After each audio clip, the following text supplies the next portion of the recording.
welcome our Mayor, Buddy Dyer.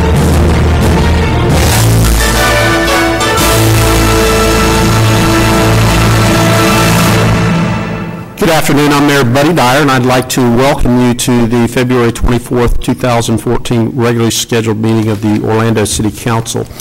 We are going to begin today's proceeding with an invocation offered by Chaplain Gladys Vega of the Orlando Police Department.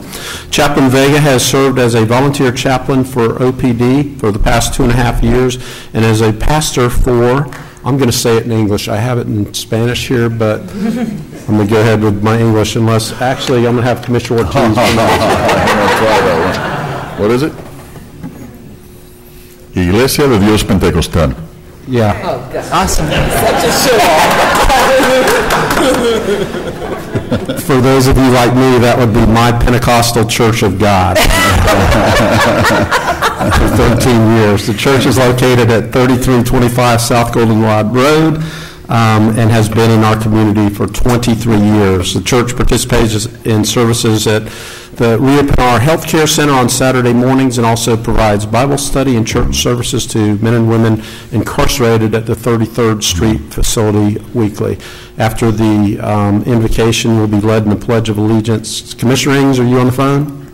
Yes, I am. We'll be led in the Pledge of Allegiance by Commissioner Sam Ings. Would everyone please join me in standing?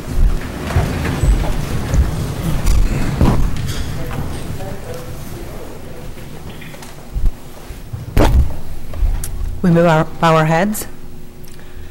Lord, I take this opportunity to invite you to this council meeting, as I understand that all knowledge and all wisdom comes from above.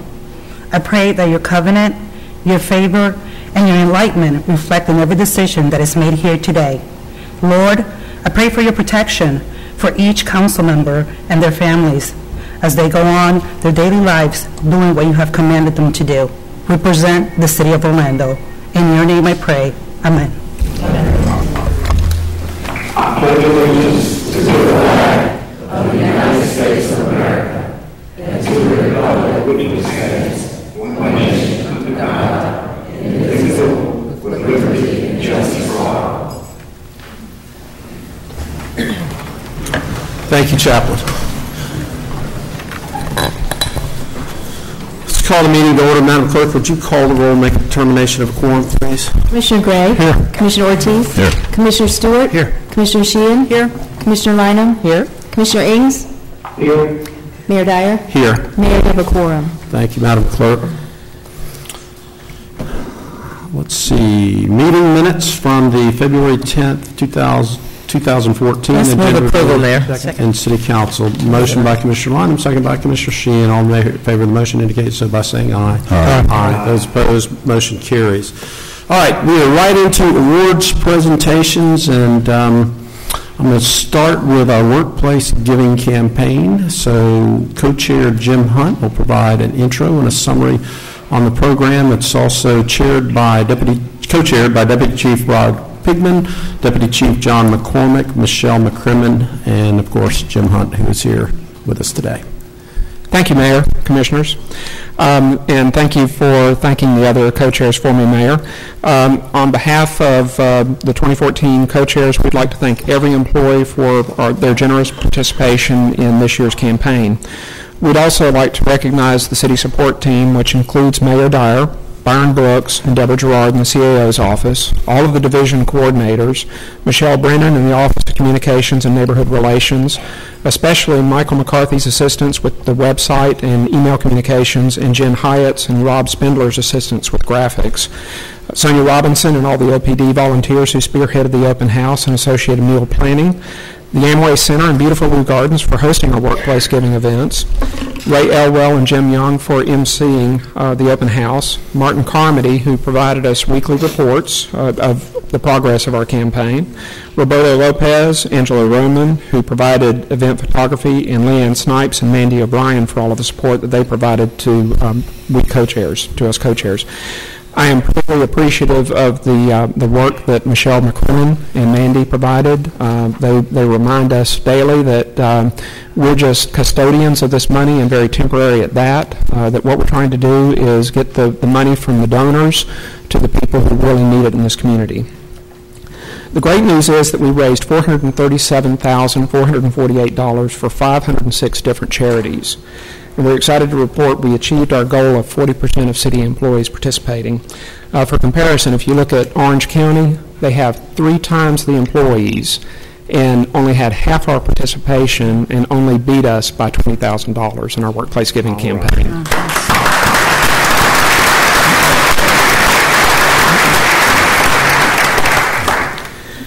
Here are some statistics, and we really try to focus on participation, not so much how much people give. But we had 171 employees who pledged 1% or more of their salary, 60 employees who gave more than 2% of their salary, 11 employees who gave more than 5% of their salary, and 6 employees who gave more than 10%. And they're really to be commended.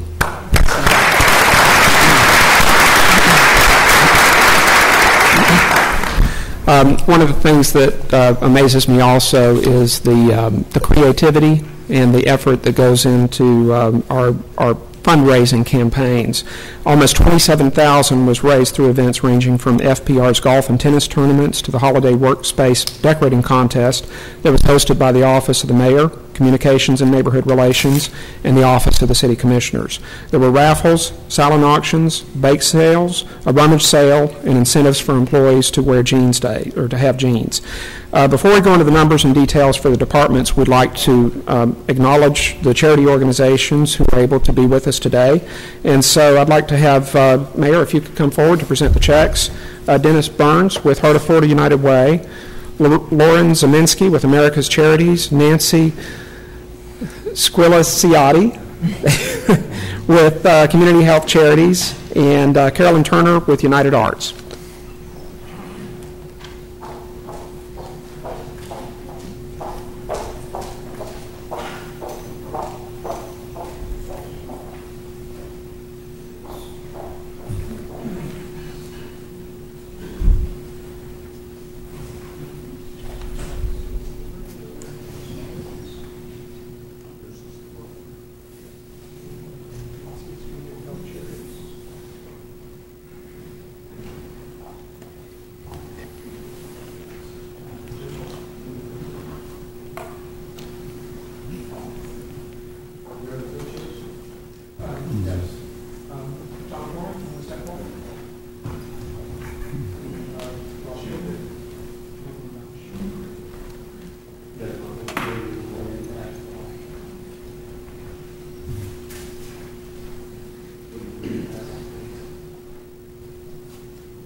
Now we'd like to recognize those departments and offices that have given or gone the furthest exceeding their monetary and participation goals, and it's divided by large, medium, and small. So for the large departments, Orlando Fire Department achieved 105% of their monetary goal and 178% of their participation goal, so they get both awards for the large departments. So Chief Miller.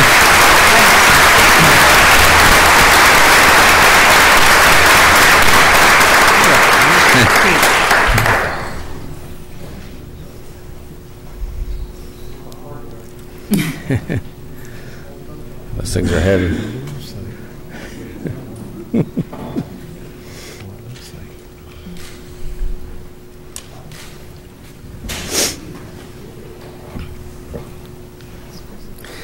Then for medium-sized departments, offices of Families, Parks, and Recreation achieved 196% of their monetary goals, and Economic Development achieved 164% of their participation goals. So Rodney Williams will accept for FPR and Wendy Horenzi for Economic Development.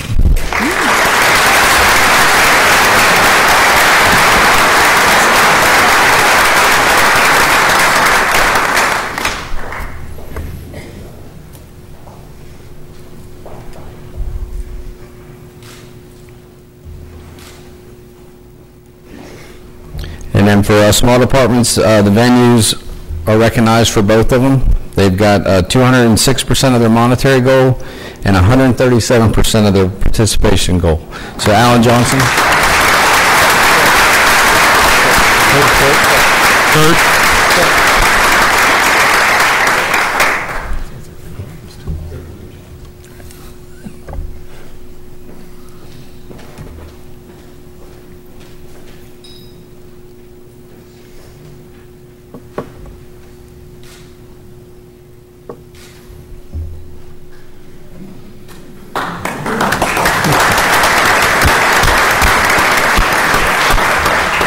And in closing, we just want to thank everybody for their efforts and involvement in making this a successful campaign. So, thank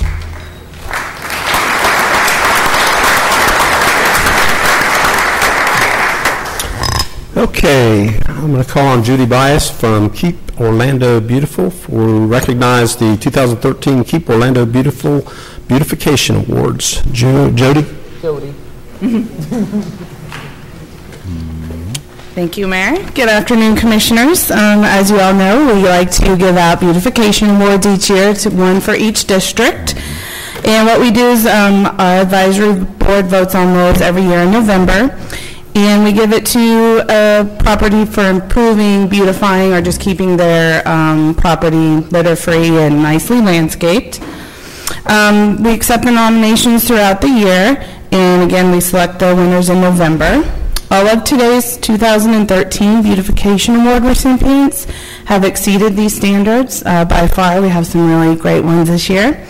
And they go beyond doing their part in keeping Orlando a beautiful city where people want to live, work, and play. So we'll go ahead and Commissioner Gray, if you could step down, and Mayor Dyer, and we will go with, let me pull up the pictures here so everyone can see just how pretty they are. Let's see here, we'll close that one. And that one. Sorry, I'm closing everybody's. Okay, for District 1, we have Wawa, located at 4700 South Goldenrod Road. And if Miss Charlene Marco Heim could please come forward to accept your award. Congratulations.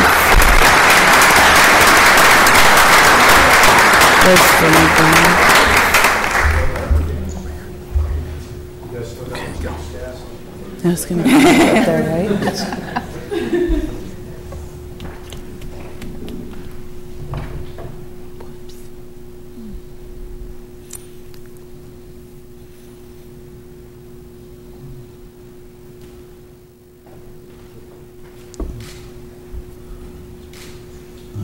It'd be good if I give you this. I'm not going to give him the award, right? My bad. Sorry about that. Go back now. Oh, the next one. Why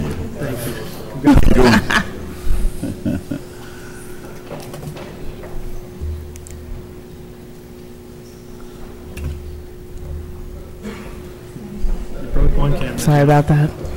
We'll use mine. Yes. Use another camera. There you go.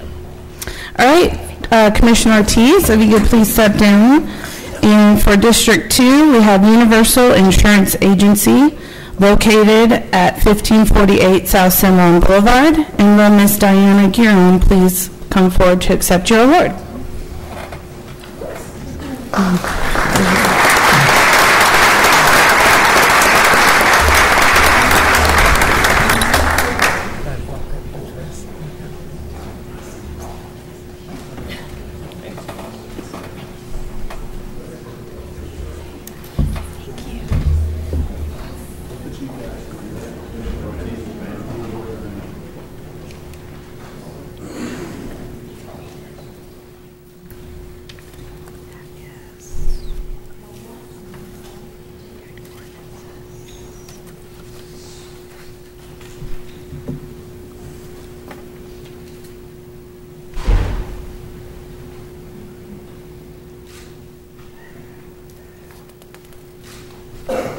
Congratulations.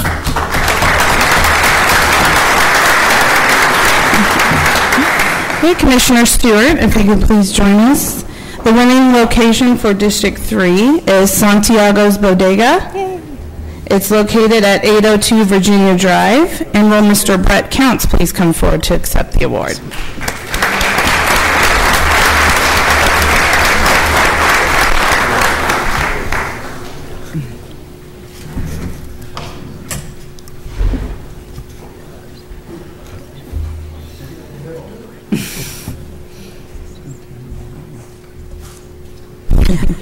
That darn thing.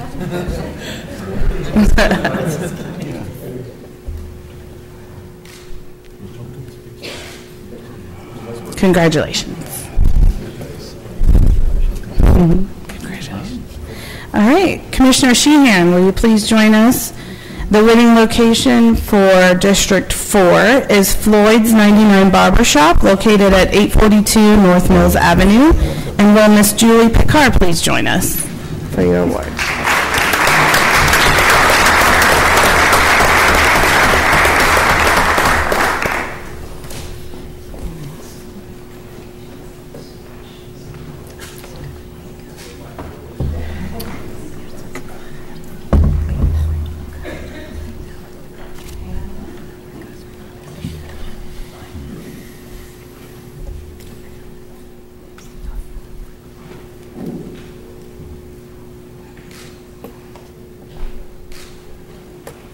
Congratulations.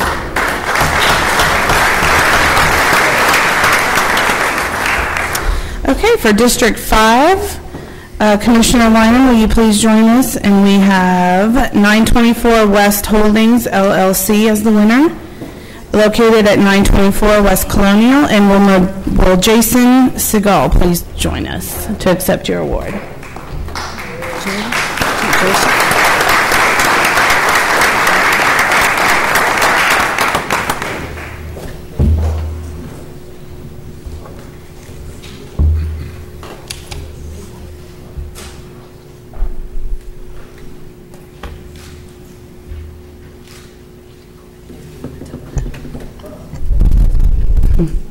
Congratulations.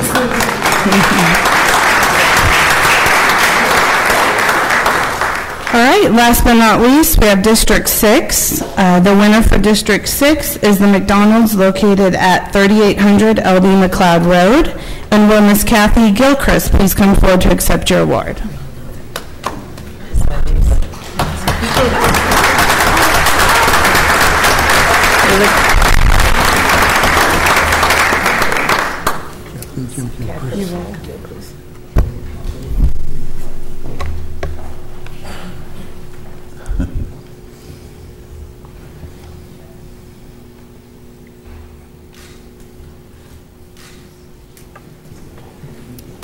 Congratulations. All right, thank you all for making Orlando a more beautiful place, and we look forward to 2014. She works hard.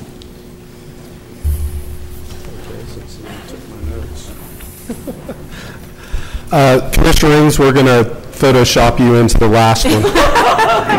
All right, I'm going to call on Alan Johnson for a 25-year service award. Since that was my niece, now you can put me in that picture. Thank you, Mayor, Commissioners, and audience members. It's a unique opportunity, a great opportunity to get the opportunity to recognize an employee who's been at the city for 25 years, and also upon a retirement, I'm going to ask Robert Bowden, a 20-year employee plus one day, he said earlier, to join me and help me with this presentation. Lisa Ferrillo. Lisa was born in New York. She moved to Puerto Rico at the age of 8 with her family, and then moved to Orlando in December of 1988. Bilingual, this has been a great asset throughout her city career. She started at the City of Orlando at the newly built Orlando Arena as a receptionist in February of 1989, and got promoted to full-time that same year. She also was promoted next to the box office ticket seller and moved her way up into lead ticket seller position, where she worked a majority of her career with the city. Lisa is ending her 25 years at beautiful Lou Gardens as the membership volunteer specialist. Her passion throughout her career at the city was customer service and ensuring our guests and patrons have a wonderful experience wherever she was working. Lisa?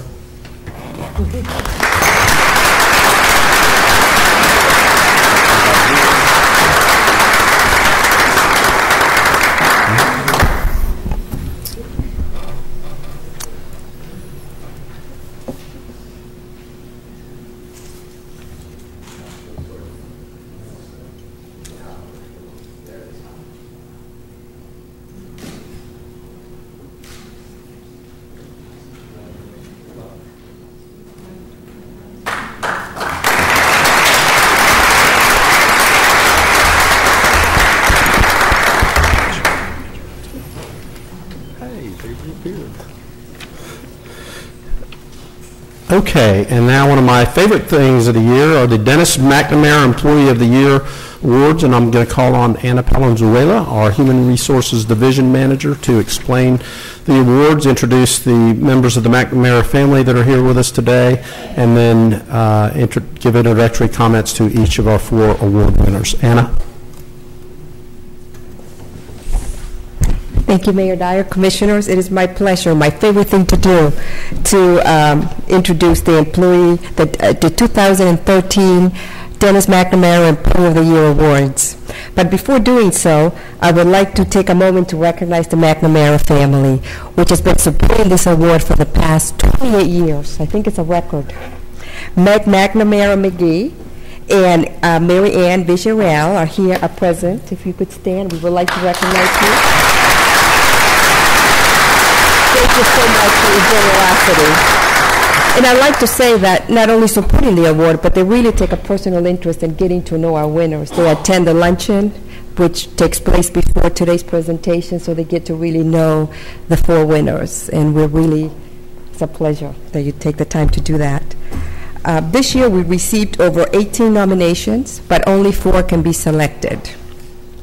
And the winners of the 2013 McNamara Employee of the Year Award are Vicki Robles. She's the Public Information Manager with the Orlando Fire Department. Paul Bruning, OPD Detective, Orlando Police Department. Brenda Scott, Regional Center Manager with FPR. And Bill Stevens, Commissioner's Aide to Commissioner Sheehan.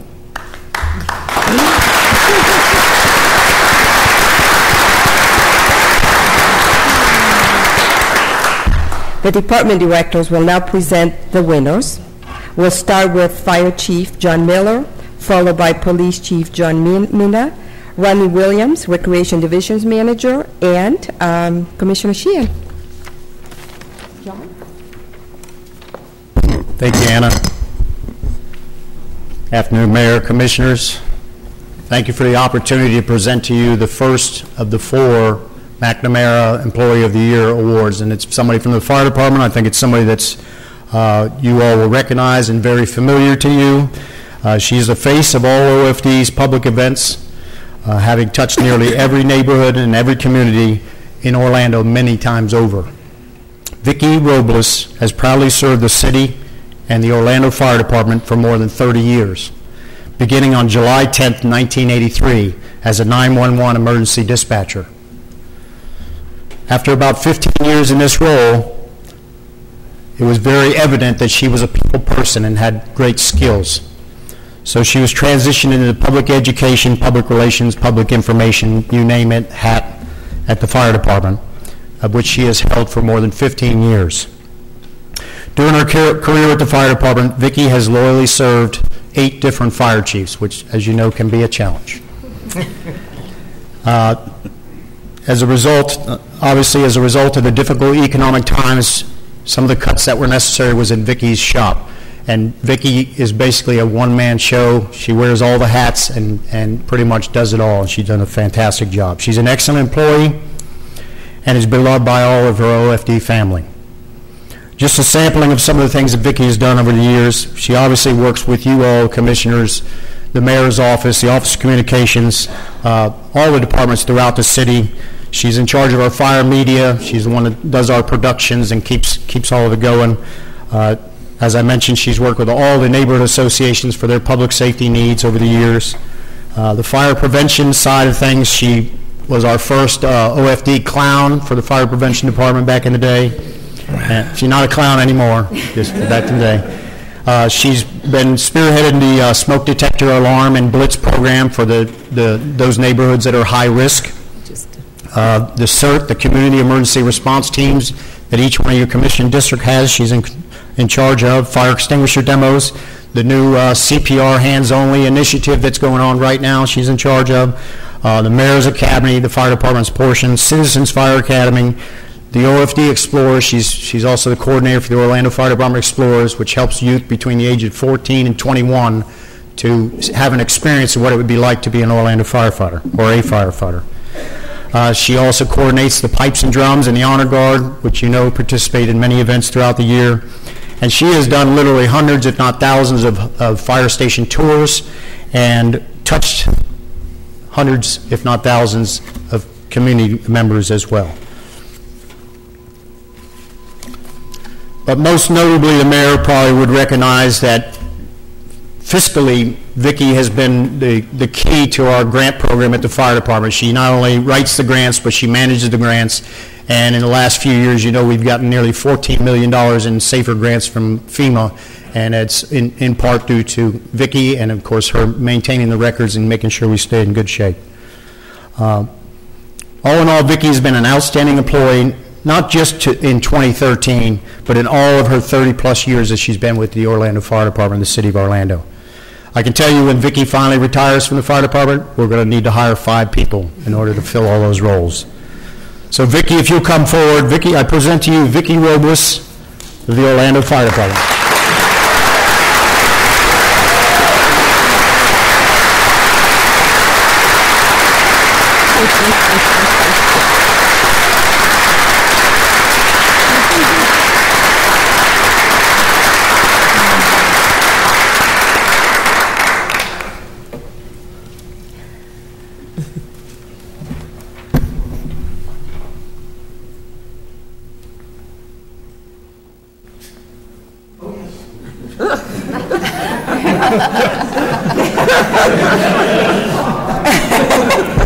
Ed's done this before.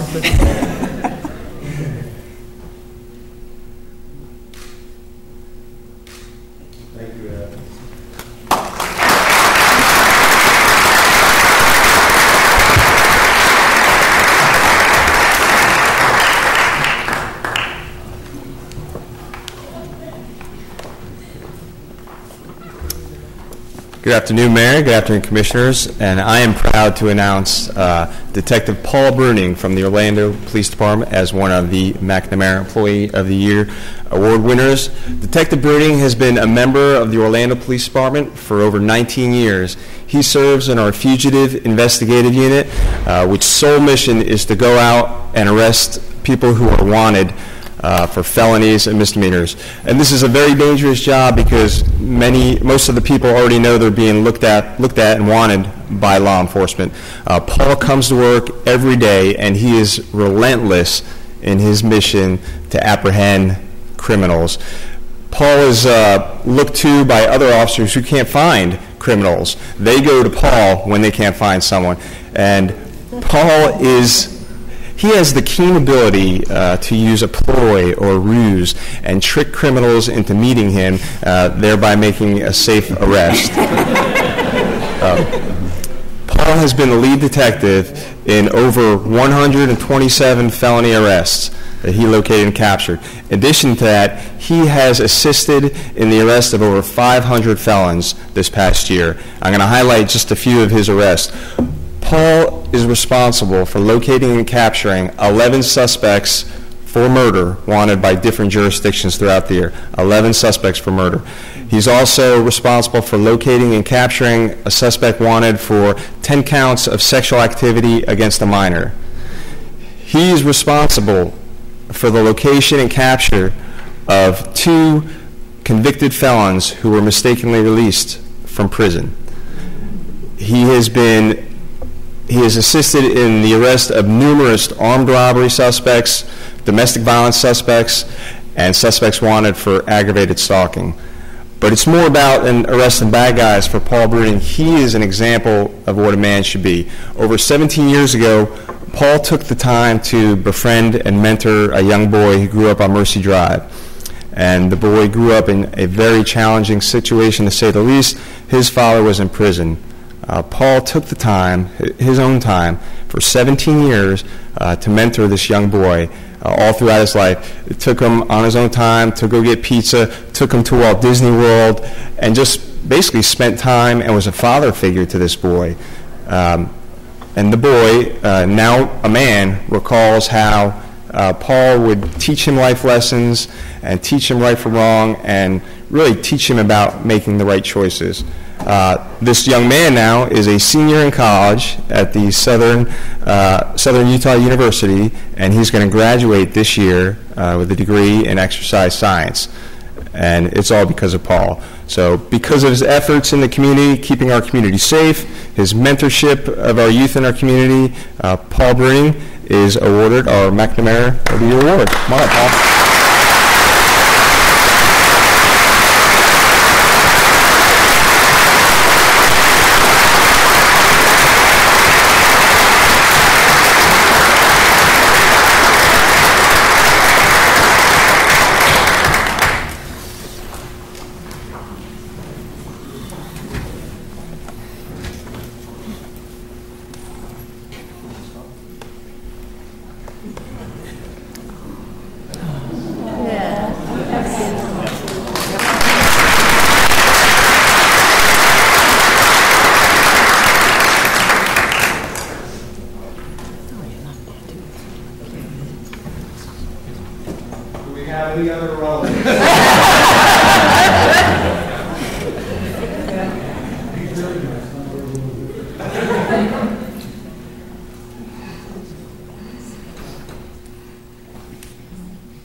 Good afternoon, Mr. Mayor, Commissioners. I have the honor and privilege of presenting the 2013 McNamara Award to Ms. Brenda Scott, who is representing the Families, Parks, and Recreation Department and the Recreation Division. Brenda began her career here in the city on February 28, 1994. Congratulations, Brenda. It's a great way to celebrate your 20 years. Brenda is an Orlando native and is the oldest of 16 children. She attended Edgewater High School and received a 4-year basketball scholarship at Tougaloo College in Mississippi. At Tougaloo, she received her Bachelor of Arts degree in elementary and physical education. Upon her return to Orlando, she enlisted in the United States Air Force and served at various locations, including Shepherd's Air Force Base in Texas, Howard Air Force Base, and Panama Canal, and Elgin Air Force Base. She was still an active basketball player, playing for the Air Force basketball team. After leaving the Air Force, she traveled to Italy to teach English to the Italians. Brenda has held various positions in the Recreation Division, from Recreation Specialist to her current position as Regional Center Manager for the Rosemont Community Center, which she opened in November 2005. Brenda managed this project. That's probably somebody calling for Brenda now to handle something in Rosemont. Hey. Brenda managed this project from the ground up, from attending construction meetings, ordering furniture and amenities, to hiring staff. While all of this was being done, she was also preparing for the grand opening ceremony. Needless to say, everything was completely in order, and the grand opening was a hit with over 500 people in attendance.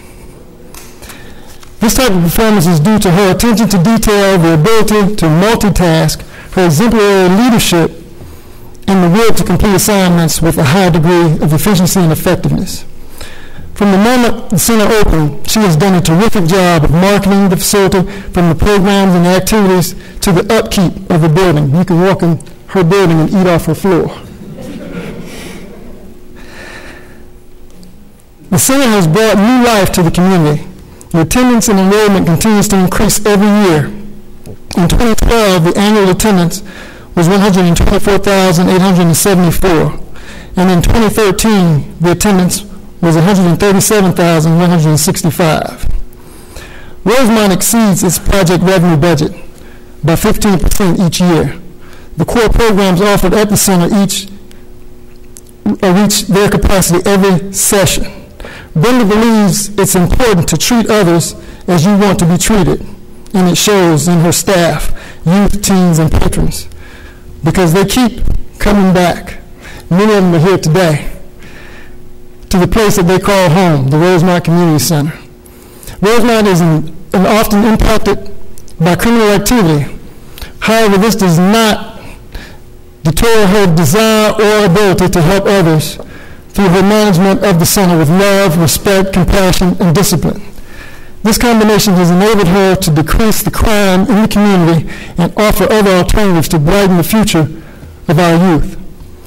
Brenda is a valuable member of the Recreation Division, the Families, Parks, and Recreation Department team, and a leader among her peers.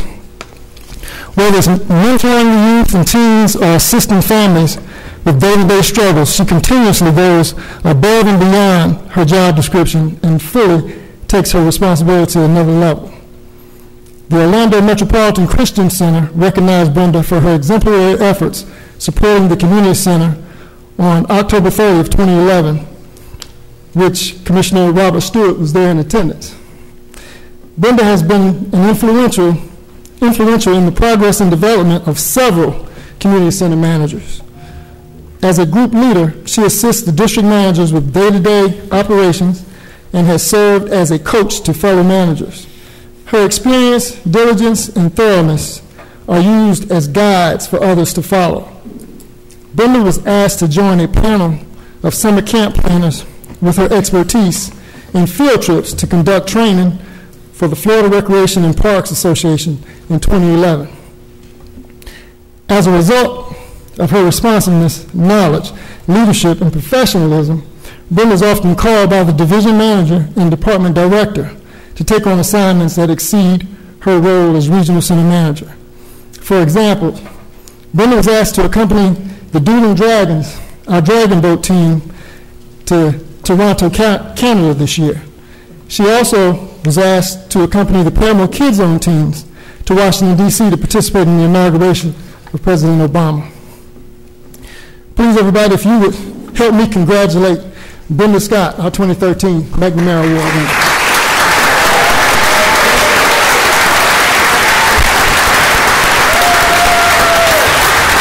That's my little cousin.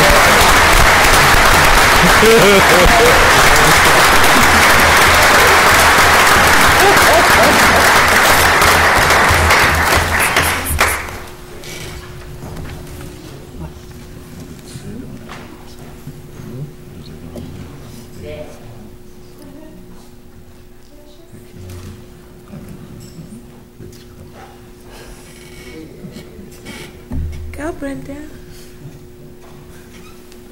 Go, Brenda, with your dance.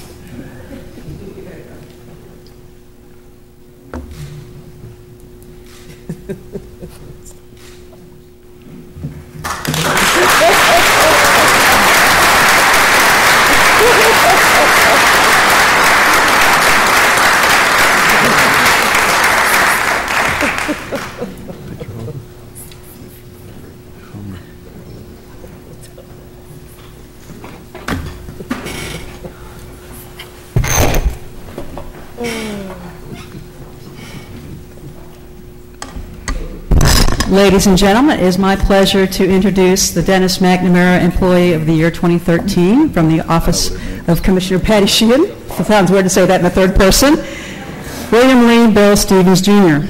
One of the criteria on this award was heroism, valor on the job, and I wrote that dealing with a type A personality, menopausal elected official every day, definitely qualified him for valor and heroism. It is said that to survive in the realm of public service, one must suffer fools gladly. Bill Stevens does not suffer and manages to make even the most angry Orlando caller his friend. In the commissioner's offices, it is usually not the best situation when someone calls us. They may have been overlooked, they may be impatient about a timely resolution to their issue, or they might just be having a bad hair day. Let's just say by the time they call our offices, they can be in a really nasty mood. Bill Stevens does not get rattled by this. He even managed to calm down a cursing and an irate frequent caller who had me so angry one time I actually cried. He mentioned the man's dogs that were barking in the background and actually established a rapport with this miserable man, and he was able to resolve his issue. That is Bill. No matter whether it's answering the phone or finding 100 bicycles at Christmas time for needy kids, Bill handles the problem quickly, efficiently, and calmly. He can usually anticipate a problem and come up with a solution before it even happens. He does not complain about the long hours and the community service projects. He embraces them and has fun. He is the glee club and glue that keeps the aides in the commissioner's offices together. He does cooking and holiday lighting competitions to help raise money for causes. He challenged his overweight boss to run a half marathon. He helps with morale during the holidays by doing a secret Santa exchange. And we need a morale boost because that is when we are challenged by most people who are upset, probably because they are lonely. But Bill understands that, and he takes those lemons and makes lemonade. My former District 4 aide, Chase Smith, died unexpectedly, and I was very upset and pretty much out of pocket for a while.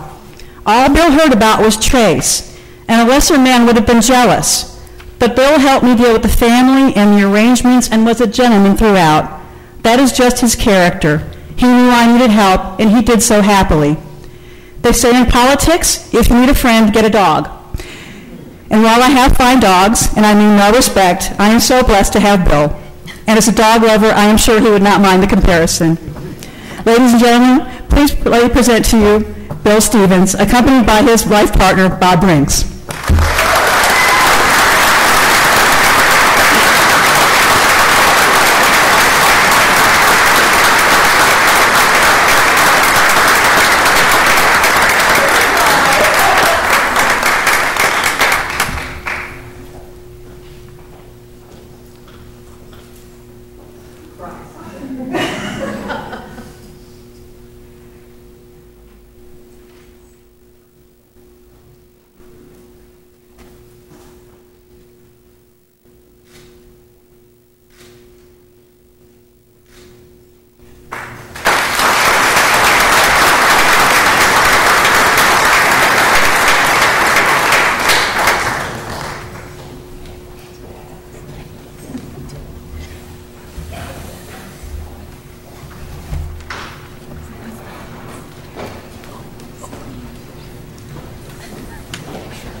I made him cry.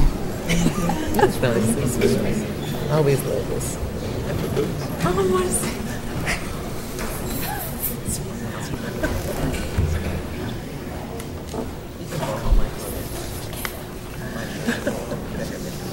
to say it's one of my dearest friends right there in the red. Mm-hmm. She's amazing. Call me. We've been friends almost 40 years. Wow. She had a baby. I was there when she and Keith Baber. You know, Keith Baber has a son. Yeah. That's the mother of his son. But she and Kathy have been partners for 25 years. Wow. I used to have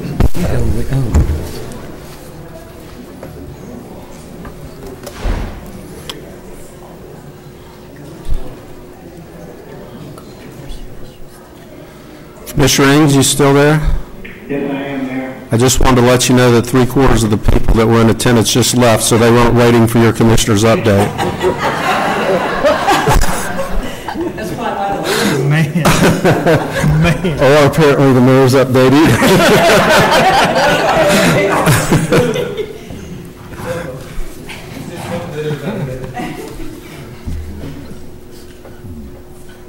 Okay, I think we got everybody else that's settled in for consent agenda, so I'm going to move on to the mayor's update, and I'm going to change up the order I was going to do this.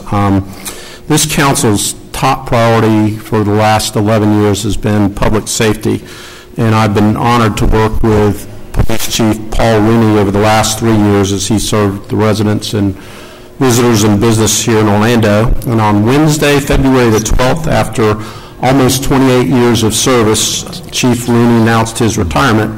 And with his retirement, I had the opportunity to promote and appoint Deputy Chief John Mina as our 38th Chief of the Orlando Police Department. And I sincerely believe that there is no one in the department that is more well prepared for this job than Chief Mina. He has risen through the ranks of the last 23 years, and actually that's another important thing. He's only been at OPD for 23 years, so hopefully we can have him for 5. He's worked in nearly every aspect of the department, and Commissioners, with your approval, this appointment will become official today, and I thought I might just, even though I didn't tell him, Chief, I'm sure we're going to test your ability to ad-lib. I'm just going to call you up real quickly and give you an opportunity to make your case for why these guys ought to vote for you.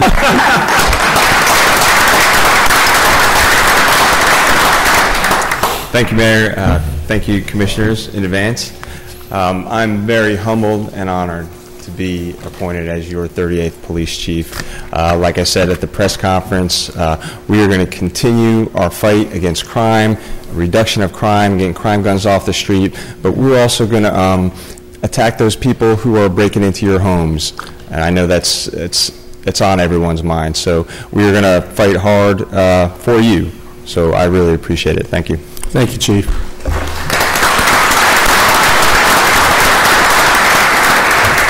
I'm going to go off script for one other thing. Rodney Williams, would you stand up? So I learned today at lunch that Rodney's daughter, who looks pretty much like him except much prettier, just as tall, who was a freshman at the University of Florida, is now a starter for the Lady Gators basketball team and was Player of the Week or Freshman of the Week? Freshman. Southeastern Freshman of the Week.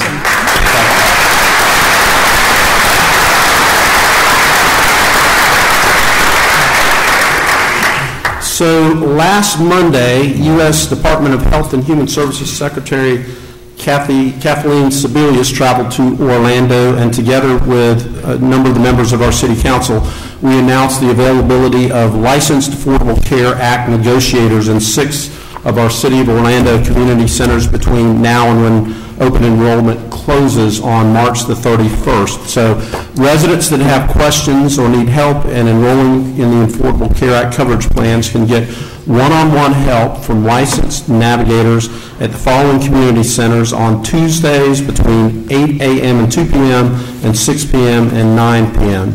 Dover Shores, Englewood, Rosemont, Northwest Community Center, and Dr. James R. Smith Center. There will also be a licensed navigator at the old office every Wednesday from 9 to 4, and if you can't be available for any of those times, just call 211 and we can get you an appointment set up. Our 9th annual Neighborhood and Community Summit is on Saturday, March the 1st, and we bring over 300 community and neighborhood leaders together. If you can, please sign up by Wednesday, because March the 1st is this coming Saturday. You can go to cityoforlando.net. Blues BQ is also on Saturday, March the 1st from 4 to 10. It's a free event and includes some of the best barbecue Orlando has to offer, along with R&B soul singer Denise LaSalle and the Lee Boys, who are a funk and gospel band. Commissioners, on today's agenda are several items I want to highlight. One is that to better assist our minority and women-owned businesses, we are working in concert with Orange County Public Schools, and GOA to conduct a 24-month study to assess the current marketplace and identify barriers for our minority and women-owned businesses in the procurement process that allow us to ensure that our MWBE program addresses those issues and creates a fair opportunity for all minority and women-owned businesses. Today we will also be renewing our annual Orlando Main Street program agreements, which have been so vital over the last several years. The program's inception was in 2007, and we have benefited with the addition of 545 new businesses and $169 million in our neighborhood commercial districts. I know a lot of the folks that are involved in our Main Street districts are here with us today. If you'd stand and be recognized, please.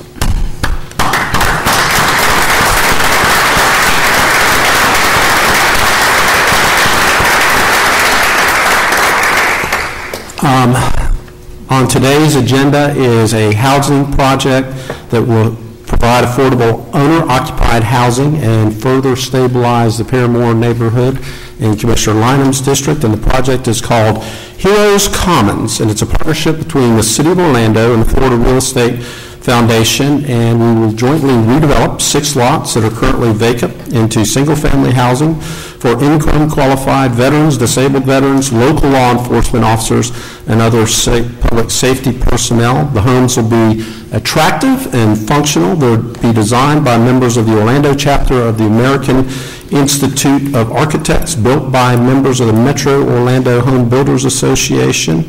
And I'd like to recognize Beverly Evans, who is the chairman of the Florida Real Estate Foundation, and other members that are here with us today. If y'all please stand. Tell your other people to stand. Hey, Frankie, you guys stand too. Yeah. Others with her are. So if the rest of you guys would stand too. There you go. Mayor, Frankie is not shy. I don't know what that was about. Okay.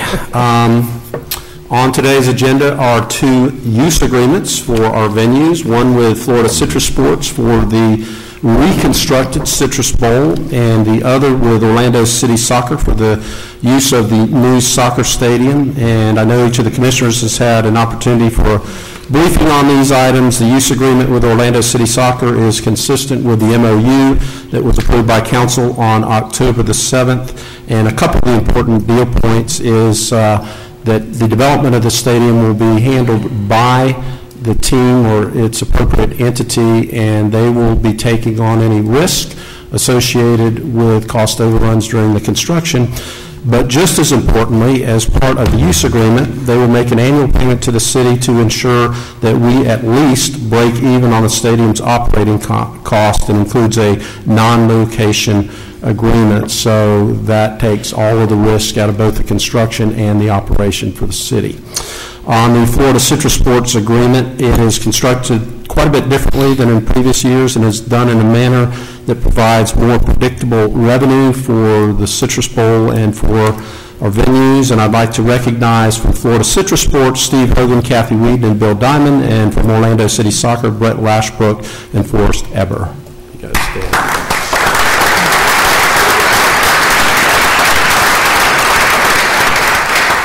I want to thank you for your partnership, and I look forward to these new venues as part of our sports and entertainment district. All right, that concludes my comments, and we're going to move on to the consent agenda. And the consent agenda is a number of items that are acted upon through a single vote of council. We give each of our commissioners an opportunity to comment on the consent agenda and update you on items of significance from their individual districts, and we rotate the order that the commissioners are able to comment. And today, Commissioner Samuel Ings is first. Commissioner Ings. Thank you, Mayor and Council. Today, I'm in Columbus, Georgia. Jean had a cousin that passed away. The funeral was today at 11 a.m. And so I was there in support of her and her family. And on the consent agenda, item A4, confirming John Mina, Chief of the Orlando Police Department. Mayor, just to let you know that Chief Mina has worked with me before, as well as Chief Paul Rooney and Sheriff Jerry Dimmons. Sheriff Jerry Dimmons, I was his first sergeant or supervisor there in the Orlando Police Department. So congratulations to Chief John Mina. On this past Saturday at the First Baptist Church, there was the Trailblazers Prayer Breakfast. Senator Geraldine Thompson, the Wellsville Museum, the Central Florida Caucus of Black elected officials were on hand to support this particular prayer breakfast, and this was in celebration of Black History Month. The guest speaker was Gilbert King, who is the author of Pebbles in the Grove, and this took place in 1946 in Lake County, and also in 1949. Attorney Thurgood Marshall in 1951 was representing the youth that were involved, and Attorney Paul Perkins from the city of Orlando was one of the local attorneys that assisted Thurgood Marshall. So this was an event that talked about about a lot of history and brought in some more history that we weren't aware of. And then on Saturday, also at the Dr. James R. Smith Center, we had the affordable health care enrollment, and this took place from 1 p.m. to 6 p.m. And I'd like to thank Marlon Coty and the Smith Center staff, and Doctors for America came in from Tampa and St. Petersburg, and also Orlando, Florida. They were on hand to address the people and assist the people. The computer lab and other rooms were used for enrollment.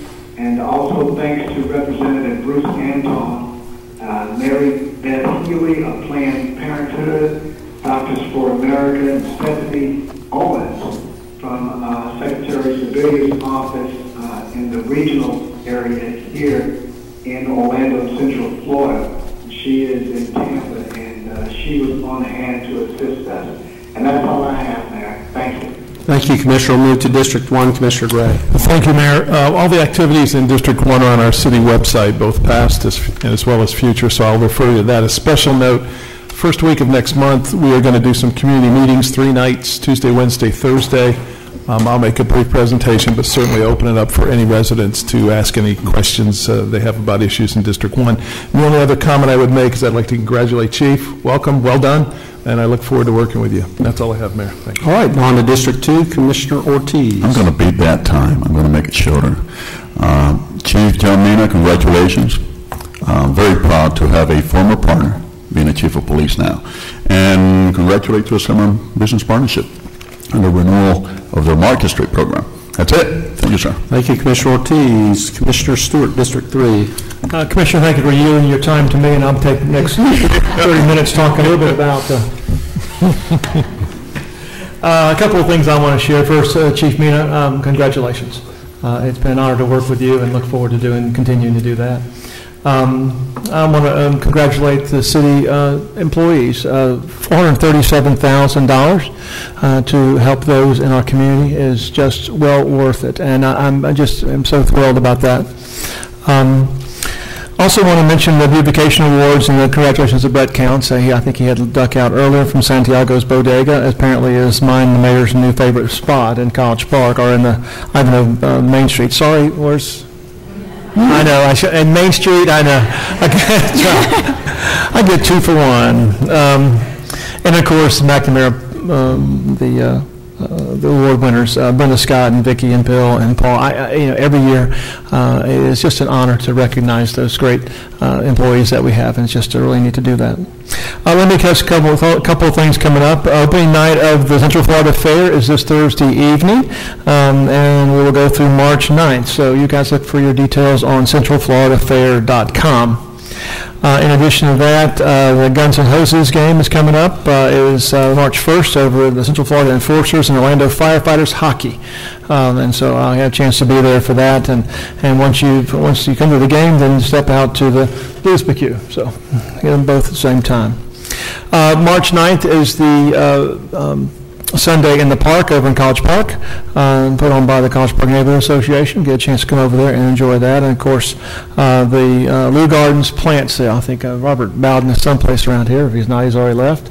One of the best events that Lou Gardens does every year is Lou Gardens plant sale. That's March 15th and 16th. So I want to get a chance to plug that because it's just a great chance to be part of the community and see our great gardens. And that's all I have, Mayor. Thank you, Commissioner. We'll move to District 4. Commissioner Sheehan. Thank you, Mayor. I'd like to also congratulate Chief Mina, and I really appreciate the fact that he's going to concentrate on burglaries because we have a whole lot of those, and those are always the things people seem to care about. We go to a neighborhood meeting, how many burglaries have been happening. So thank you for your attention to that. Item C19, the Main Street, so I'm glad to represent Mills 50, Thornton Park, and Downtown South, and I think that's a great program, money well spent, and I think we should add more, but that's just my editorial comment for today because it's a wonderful program, and I have to tell you, the money that we put into these main streets has had such an impact and identity and really helped these areas. I've seen them all thrive, and I think it's money well spent, and I think we ought to have another half dozen of them because it's just an absolutely great program. On item F2, affordable housing for veterans, I think that's wonderful, and first responders. Frankie, wonderful job for the Orlando Home Builders. So glad that you all are partnering with us on this. It's a wonderful program. And on item J3, the Downtown South Neighborhood Improvement District referendum, I'm just glad to see that the funds, that this is the businesses assessing themselves for funds to be used in their area. So I can't think of a more responsive way to provide funding than the people voting to tax themselves and use it in their area. So that's all I have, Mayor. Thank you. Thank you, Commissioner Sheehan, and we'll move on to District 5, Commissioner Lynham. Mayor and Council, my remarks will be very, very brief also, since Commissioner Eanes has already talked about the Trailblazers. I don't need to talk about it anymore. But I do want to say real special thanks to us and to two people, Mayor, that you appointed to help me early on. That was Deborah Gerard and Kathy Russell, and researching what we could do regarding the Affordable Care Act to get us started. And those two ladies sort of kick-started the whole thing, and we invited Commissioner Eanes to be a part because this was bigger than any one district. In any two districts, it was a part of the city. So it was great to see the Secretary come to town and work with all of her staff and do the right thing. If I have insurance, why do you think I don't want you to have insurance? It's just silly, especially if we make it affordable. So I'm very, very thankful for our role in Affordable Care Act. Also, I want to announce as we go down the list is Take Stock in Kids is something I absolutely support, and I know Steve is here because the Citrus Sports Authority take great pride in being a great sponsor, and I look forward to taking care of that. The other is, for years, Byron Brooks and Kevin Walsh have worked on getting this disparity study done. Number one, they're very expensive, so you need to partner with a lot of people, and they need to be on the same page. That is no little feat to get a lot of people on the same page with you. So I want to commend council. So far, so good until we vote on this. We're moving forward with the disparity study that's, number one, going to show Orlando doing pretty good, but, well, I'm not going to get into that, the disparity, whoever it is, but there is a great disparity. I'm going to vote on somebody, some company from Atlanta today. You know, I hate voting on people from out of state. I hate voting from people in Tallahassee and Jacksonville. If it's not Orlando, Orange County, Central Florida, but I know we're moving in the right direction, and I want to say thank you to staff that keeps the momentum going on things that people don't know. And usually people who don't know something don't know they don't know it. And there's a scripture, even Job was arguing with the Lord, just because you don't know it didn't mean I didn't do it. So I'm thankful for that. And Frankie, as I mentioned, is not, you know this, she is not shy. I don't know why Frankie set her butt down, and we had to make her get up. This project, Heroes Common, in the Callahan area, is phenomenal. I was in Seattle, met with the Home Depot, met with all the folks who are in veteran housing, and what is going on around the country. And our project seems tiny, even though we're going to reach out around that community. But Mayor, we mentioned Frankie and the Realtors Foundation, but Laurie has been very, very fundamental in making this donation possible, and getting that land and code enforcement and everybody else. So I'm looking forward to this being a unique project where we literally give you guys, once we give it to you, give the housing, the 6 houses, to veterans that have no mortgage. I mean, this is the greatest gift to humanity that we can give in this area, and I think it's going to grow larger. So I want to say a special thanks to all of you guys for all of your hard work. Keep working, Frankie. She's a war horse, if you haven't seen the movie. So thank you very, very, very, very, very much. I think that's but I do have to say this, Mayor, under information only, I just think some of that stuff, like the certification board, it shouldn't be under just for your information only. I have real serious concerns about that certification board for MWBEs and a situation that is occurring over and over. I think we ought to have the same responsibility when people are determined not eligible, then bring a lawyer in, and then they're determined eligible, as we do for anything else with municipal planning board. I just think we need to have our legal department investigate what's going on that board and come back to us and not put it on the information only. I was livid when I saw that go into there. I do think the others are quite okay. But anything else regarding District 5, you can go on our website also. And thank you, Commissioner Gray, for giving us great insight for using our website. Thank you.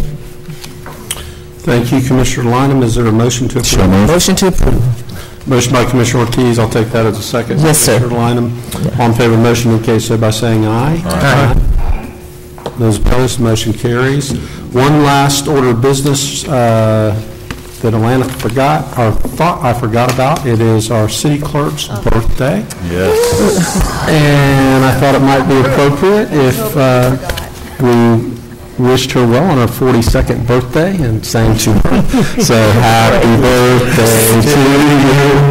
Happy birthday to you. Happy birthday, dear Alana. Happy birthday to you. Thank you very much. What a party. Okay, anybody that wants to escape at this point that had a consent agenda item, you're free to do so.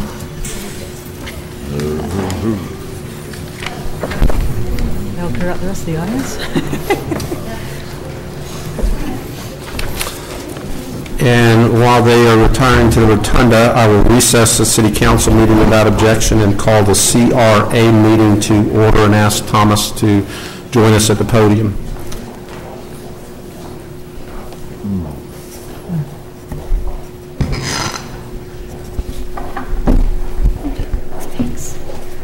Good afternoon, Mayor and Commissioners, ladies and gentlemen. Our single item of new business for the CR today is approving the downtown facade and building stabilization program funding agreement between the CRA and Real Tread Incorporated for 400B Pittman Street. I have a brief PowerPoint to just to make you familiar with that project. First, a refresher. Our downtown facade and building stabilization program overview. The funding makes funding available for facades and or stabilization improvements necessitated by code. This makes encourages the reuse of vacant properties and the use of underutilized properties, and of course improves the overall appearance.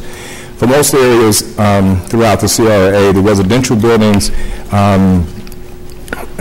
qualify for up to $5,000 in funding, but in the Pyramore Heritage Planning Area, those buildings qualify residentially for $10,000. Likewise, with commercial buildings in Uptown and Eola and Central Planning District planning areas of the CRA, $20,000 is qualifiable, but in the Pyramore Heritage Planning Area, again, that's doubled to $40,000 being applicable. Our applicant today is Real Trade Incorporated, which is a screen printing business, which is relocating from Winter Park to 400B Pittman here in the CRA, and of course that is a Pyramore address. It's the building as it stands today at Pittman and Huey. And this is the exterior as proposed. Another shot looking west. And again, that same perspective with a new entrance you see there directly on the west facing wall. The applicant is proposing more than $350,000 in total improvements to this building. And you can see door frames, hardware, awnings, painting, HVAC, and others. The qualifiable component of that scope was bid out to 3 bidders as the program requires, and you see the 3 bid amounts there, the lowest being $105,968. The Facade Grant Review Committee convened on February 3rd and recommends approval of up to $40,000 or 50%, whichever is the lesser, and of course in this case that would be the $40,000 number. Therefore, today's staff is requesting approval of the downtown facade and building stabilization program funding agreement between the CRA and Real Trade Incorporated for 400B Pittman Street, subject to review and approval of the City Attorney's Office, and authorizing the chair of the CRA and the executive director to execute such funding agreement. I take great pleasure in moving this forward. Every improvement is good. That's my motion. Thank you. Second. Motion by Commissioner Lineham, second by Commissioner Sheehan. Discussion, hearing none, all in favor of the motion indicate so by saying aye. Aye. Those opposed, motion carries. Further business to come before the CRA, Thomas? There's none, Mayor. Thank you. Then we will stand adjourned and we will reconvene the City Council meeting. And that brings us to hearings, ordinances on second reading. Number 1, Madam Clerk. An ordinance of the City Council of the City of Orlando, Florida, annexing to the corporate limits of the city certain land generally located at the southeast corner of the intersection of West Princeton Street and Mercy Drive and comprised of .24 acres more or less, amending the city's adopted growth management plan to designate the property as office low intensity on the city's official future land use maps, and designating the property as the O1 district with the Wekiva overlay district on the city's official zoning maps, providing for severability, correction, scrivener's errors, and an effective date. Move approval. Second. Motion by Commissioner Lineham, second by Commissioner Sheehan. Is there anyone from the public that would like to address council on this matter? Discussion among commissioners. Hearing none, all in favor of the motion indicate by saying aye. Aye. Those opposed, motion carries. Number 2, Madam Clerk. An ordinance of the City Council of the City of Orlando, Florida, annexing to the corporate limits of the city certain land generally located north of Delridge Avenue, south of Webster Street, east of Neptune Drive, and west of Grant Boulevard, and comprised of .23 acres more or less, providing legislative findings and for the revision of the city's boundaries, providing for severability, correction of scrivener's errors, and an effective date. Commissioner Stewart. Sorry, turn the page. So moved. Second. Motion by Commissioner Stewart, second by Commissioner Sheehan. Is there anyone from the public that would like to address council on this matter? Discussion among commissioners. Hearing none, all in favor of the motion indicate so by saying aye. Aye. Aye. Those opposed? Motion carries. Just for general information, we generally give the district commissioner whose district the action is going to occur in the courtesy of making the motion if they so desire. Assuming they're aware. Assuming we're paying attention. Duly embarrassed. It's free game now, man. All right, number 3, Madam Clerk. An ordinance of the City Council of the City of Orlando, Florida, rezoning certain land generally located north of Millennia Boulevard, south and east of Interstate Highway 4, and west of South John Young Parkway, and comprised of 86.46 acres more or less, from Planned Development District to Community Activity Center District in part, and Conservation District in part on the city's official zoning map, providing for severability, correction of scrivener's errors, and an effective date. So moved. Second. Motion by Commissioner Sheehan, second by Commissioner Lineham. See how that worked, Commissioner Stewart? We all get caught. I'm awake. Is there anyone from the public that would like to address council on this matter? Discussion among commissioners. Hearing none, all in favor of the motion indicate so by saying aye. Aye. Those opposed, motion carries. Okay, this one's an all, so anybody can. Commissioner Eames. All right, could you read number 4? An ordinance of the City Council of the City of Orlando, Florida, relating to signs on transit infrastructure, amending Chapter 64 of the Land Development Code relating to signs to allow certain signs on transit kiosks and transit infrastructure associated with city-approved public bike share systems, providing definitions for severability, codification, correction of scrivener's errors, and an effective date. Commissioner Ings, I'm going to take yours as a second since Commissioner Stewart was alert enough to get in. Motion by Commissioner Stewart, second by Commissioner Ings. All right, is there anyone from the public that would like to discuss this matter with council? Discussion among commissioners. Hearing none, all in favor of the motion indicate so by saying aye. Aye. Aye. Those opposed, motion carries. Number 5, Madam Clerk. An ordinance amending Article 2, Chapter 40 of the Code of the City of Orlando, Florida, entitled Downtown South, relating to the Downtown South Neighborhood Improvement District, amending Section 40.12 entitled Boundaries and Size of the District, and amending Section 5 of Ordinance Number 2011-28 entitled Referendum, providing for severability, repeal of conflicting ordinances, codification, correction of scrivener's errors, and an effective date. So moved. Second. Motion by Commissioner Sheehan, second by Commissioner Stewart. Okay, this ordinance relates to our referendum in our Downtown South District. It's something new. We've had, I don't know, several workshops and discussions, but it's a new process that we're bringing through. So at each step, I want to make sure that we're fully explaining what we're doing and how this new process will work. So I'd like to have Jason Burton come up for our presentation. Thank you, Mayor, Commissioners. Jason Burton with the City Planning Department. Department. I'm here to talk about the South Downtown Neighborhood Improvement District and give you a brief refresher on what we're doing today. What is a NID? It's a dependent special district established for businesses and property owners in the area to benefit those property owners in an area. The reason why it's being brought forward is because property owners, business interests, and the Main Street have all been interested in funding infrastructure improvements in this particular area.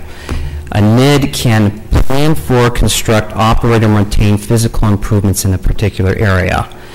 The goals of the NID that was contemplated under their Safe Neighborhood Improvement Plan is to accommodate for future development in a mix of uses, especially around the new Sunrail station. It also promotes advantages on a district-wide basis to encourage and attract development within the district. Also preserves existing property rights, reduces crime within the district, and kind of related towards your action today is facilitate improvements to the infrastructure within the district. By considering the referendum, you're also considering whether or not to tax this particular area so it could benefit for physical improvements inside that district. Brief chronology, we've already kind of been through this. Today we're considering the referendum ordinance, and we've already considered the resolution calling for the referendum. The council's recommendations from the advisory council includes a potential ad valorem tax of up to 2 mills. It's voted upon by the property owners in the area. The votes are weighted based on property value. Tax-exempt properties can vote in the referendum if they agree to pay by agreement to the city council. Millage rate has to be set each year by the board of directors and the city council.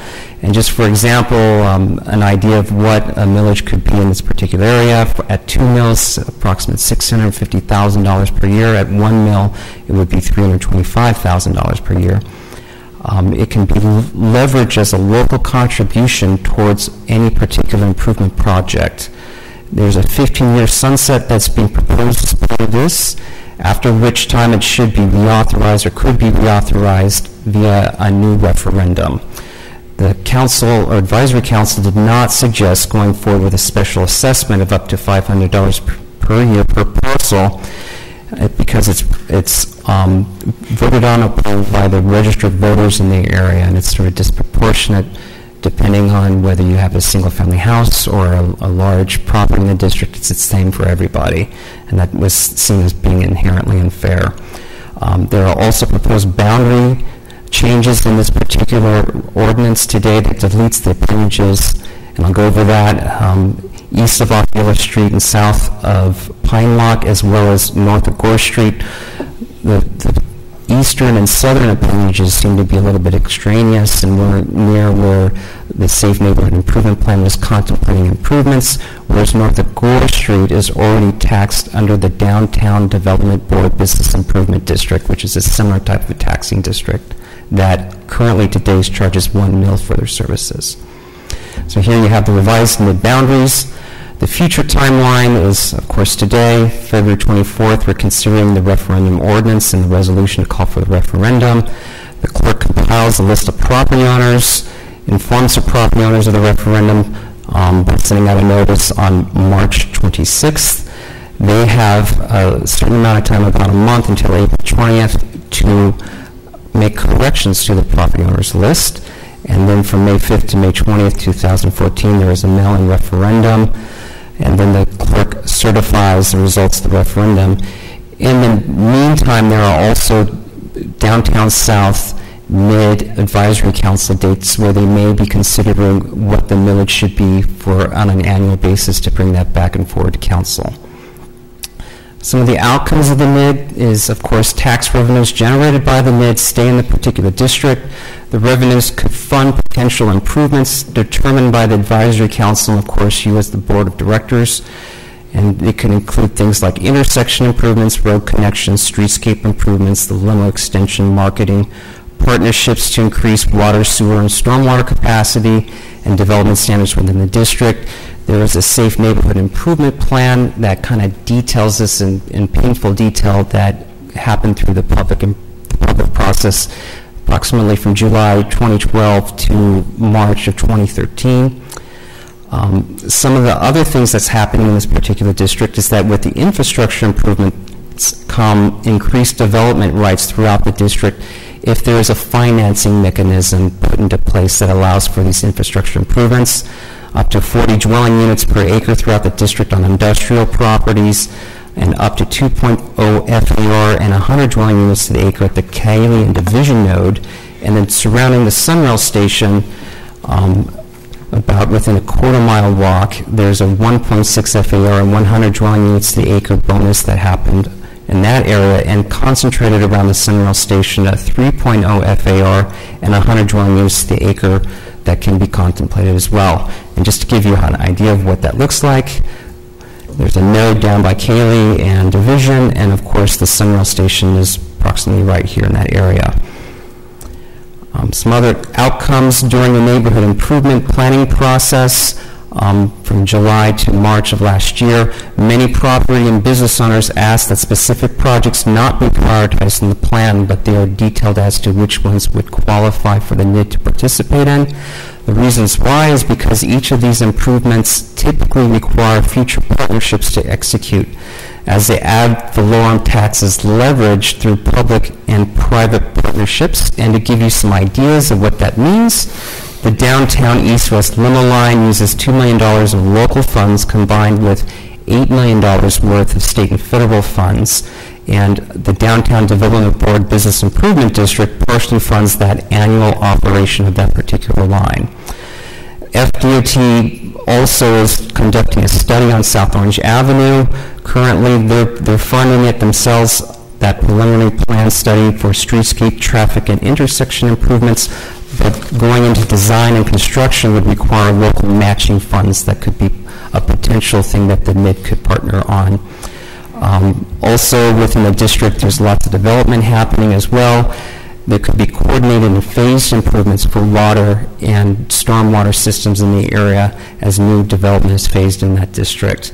Other related projects that are happening in this district, since it is an area that's, seems to be developing, is of course the Sunrail station that opens in May, the ultimate I-4 reconstruction, which will have significant changes to the Michigan and Cayley interchange, and also result in kind of the rerouting of truck traffic in the area, opening up a little bit of capacity for Orange Avenue. There's also contemplated Division Avenue improvement between Cayley and Michigan streets undertaken by a Public Works Department in coordination with some property owners in the area. Of course, not funded is after the preliminary plans. The Orange Avenue concept by FDOT still needs funds for design and construction.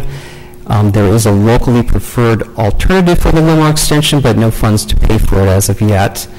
And of course, in this area is also the area where the city participates in the Main Street program, which leverages other funds in the area through memberships. With that, I also received about 5 or 6 calls today from folks that were opposed to having the referendum, so I'm sure you'll hear about that today. Also in attendance today is Rex McPherson, who's the chair of the Advisory Council, and Mayor Karani and his staff are here to answer any questions as administrator of the NID. Any questions? Questions for Jason? Commissioner Stewart. Mayor, I've got just a couple of quick questions, and it's just maybe how this is written.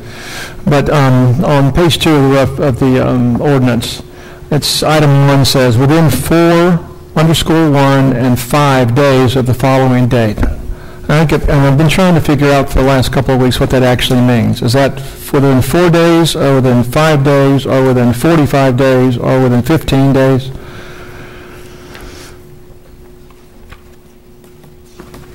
I'm just trying to understand that. Which line are you looking at? Line 50. Oh, I see. The strikeout, if you have the color version of the copy, is that the 4 is actually crossed out, but the middle line on the 4 you can't quite tell. It's 15 days after compilation of the freeholders registration list. Okay, 15 days. So the assumption is that's 15 calendar days, is that correct? Correct. Okay, all right. And the second thing, which I could not clearly understand, is I know that the object of the nonprofit can opt out, or can choose to opt in or opt out, I guess that's the key. Opt-in is... Opt-in, and the value of the land becomes calculated as part of this, as part of the NID. That would be correct. So you would be seeing agreements coming forward from any exempt properties from taxes to be voluntarily taxed in lieu as part of the NID. So that would be brought forward to the council subsequently before April 20th, where the list would close for creating that particular referendum list. The assumption, and I guess I apologize for not thinking this last time when we asked these questions, but the assumption is that for the property owner of that particular piece of property, or when you have multiple property owners, multiple pieces of property by the same property owner, will they opt in on all, or opt in on part, or opt in, or is that their choice?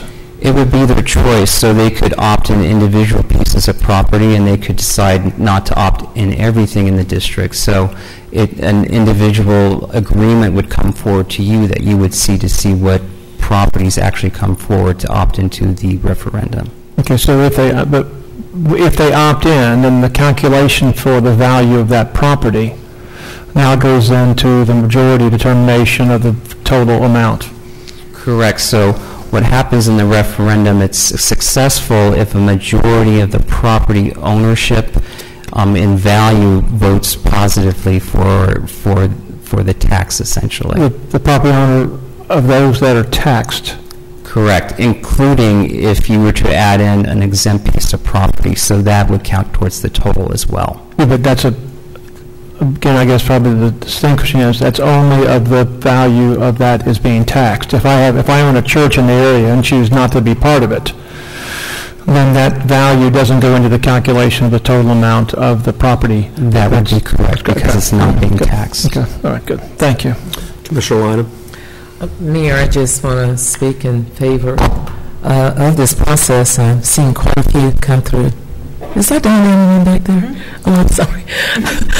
Through the years, in my 16 years, I'm sorry, I've seen a number of things we have done to provide additional uplifting for communities that do not rely on city taxes, and this is just another opportunity. Of course, there are very poor communities that aren't able to always have this great benefit, but in my opinion, it frees us up to move more positively in those more downtrodden neighborhoods to do the things we've got to do as municipalities. So I can go on and on and on, and I'm sure Mayor Crotty, when he was on the county, and of course in my time with Commissioner Ammerman, we've seen these issues come through, not just in this, but other things that have the same type of impact. And it's a great thing for that area. It just makes sense to me. So my vote, and we've got time for second reading to tweak and do everything else, I guess. But right now, and that area was my district for a long time, so I'm kind of partial to it anyway. But it's just the right thing to do. It's not just because 10 years ago it was my district for a long time, and I'm curious to see us move forward and make this work. Thank you, Commissioner. Commissioner Shane and Commissioner Ortiz, we're on questions, and I do have a couple of speaker cards. Do you have questions for Jason, or let me get through the speakers? No, I was going to say I was going to wait for the motion to be done and then to get... Okay. Well, the motion and the second are before us. Jason gave the presentation. Unless there goes Commissioner Ammerman to turn in the parent sheet. I was going to say I don't have anybody in opposition to this, but I have a couple for information. Are you turning in the card, Commissioner?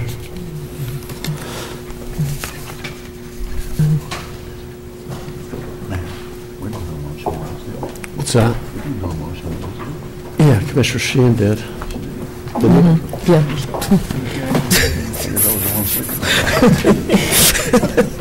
Everybody's sleeping today.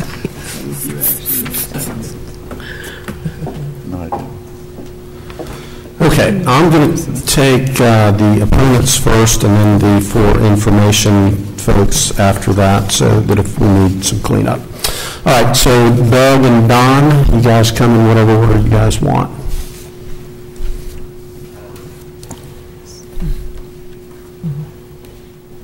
So he's against it?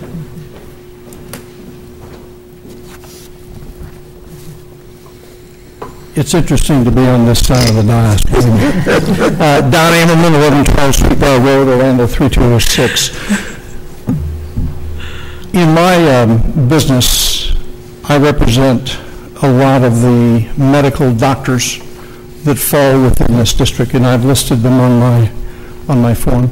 Many of them have called, and I think the greater concern among them is they don't have time to come to the meetings that the advisory group has had. Their business managers don't have time to come to be informed. And their concern, greatly concerned, is that there is going to be an effort at the city council level to create a tax on their properties. And basically at this point in time, they know nothing about this. They literally know nothing. I've attended, along with several other people, and I know Doug's going to speak after me, we've attended some of the early sessions of this where information was given as to if tax dollars were raised, what monies might be used for. But the bottom line with these particular landowners, and they are all owners of property, they are all owners of their own practice buildings. They literally are saying, of what benefit is this going to be to me if I'm assessed up to an additional 2 mills? And that's approximately 10% increase in taxable value. And it's going to go on for 15 years. And they're looking to try to say, well, if it's going to be street lights, if it's going to be drainage retention, if it's going to be landscape, these are individuals with practices that in some cases they are owners and are renting their former practice facilities. And these particular charges would be passed on to existing practices that are already taking revenue hits and that have been in that downward spiral of revenue for 2 or 3 years. So I'm here to speak on their behalf to say that I think, as has happened in the past, even when I sat where you are, there needs to be more information put in the hands of those who are going to be affected by this. And again, I can walk into any of the doctor's offices, physician's offices, and these are, let me also emphasize, these are people that have high assessments because of the location of their buildings, or just the quality of their buildings. And I can walk into any of those and either talk to them personally on the phone or talk to the practice administrator. I want to stress again, it is a lack of information. And I realize that there is a vote that is to come later on. They're saying we want information before we're to vote on something. And I think that's only fair. And I think it's really appropriate. Thanks. Don, let me ask you one question, because I know that there has been, over the course of the past 2 or 3 years, there's been, I don't know, 100 meetings and notices sent out and all types of stuff. What other way are you suggesting that? This is the most transparent process, Mayor, that I've ever been involved in. I mean, my goodness. I mean, the only thing I could have done would have been to literally try to drag the doctors to the meetings. I mean, my goodness, they've certainly been invited, and they'll have a chance to vote. You know, I mean, if we had to do everything to make sure that before we voted on everything, everyone participated, and we had every person in the city, we'd never get anything done. So, I mean, really, this is a very transparent process. I have to disagree with my former colleague, because, I mean, I'm all about public participation, Don. That's just my gig, and I think this group has done an amazing job of doing that. And if they're busy and they can't attend, I don't know. You know, I mean, I don't know what else to do. We've had numerous meetings. There's information available on the website. You know, I mean, that's just the difficulty of it. How do you engage someone who's basically, you're saying, unengageable? So that's... Well, Mayor, let me directly answer your question. I think these meetings have been held at times and on days or during practice times or even after hours. Perhaps it's the nature of who needs to be reached that a more personalized effort needs to be made. And that hasn't happened. That hasn't happened. I mean, it isn't as though that you can send a notice to someone, and Patty and I have been in situations where, and I've been sat where Jim sits, where the expectation of the public is to be notified and to be understood. And if you can say that you have notified, I can tell you you have not been understood, clearly, or I wouldn't be here today. For the others, Tom, have you attended any of the meetings on their behalf? I'm sorry? Have you personally attended any of the meetings on their behalf? Yes, I have. Yeah, I have. Mayor, I haven't attended all of them. I attended probably the first 3 or 4 when they were up on the 9th floor of City Hall. And I've attended, I think, 2 other ones since then, 2 or 3.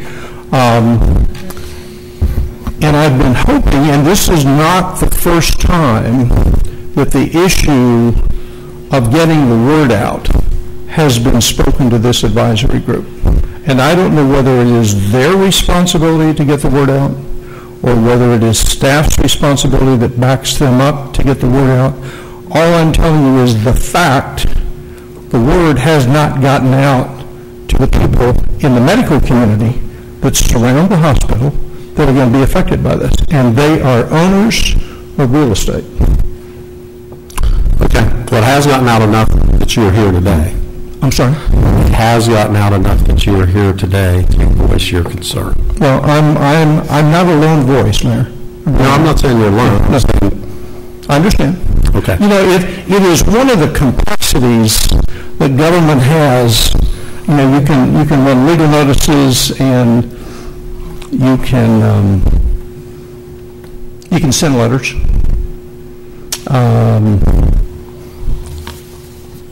I think with this particular type of constituent, where they are busy all the morning, all day long, and on weekends, and this group they've done a job of having to gather and marshal a lot of information. My statement is, and again I reiterate it, what has been discussed in the Veterans Conference rooms upstairs over the number of meetings they started on the 9th floor, it has not been heard, and then it hasn't been understood. Well, it's going to be in the best interest of the proponents to make sure that your clients are educated, because your clients are going to have a vote, and if their vote is no, it's going to be that much harder to pass. That's exactly right. That's exactly right. Okay. Thanks. Thank you. Doug Dobney.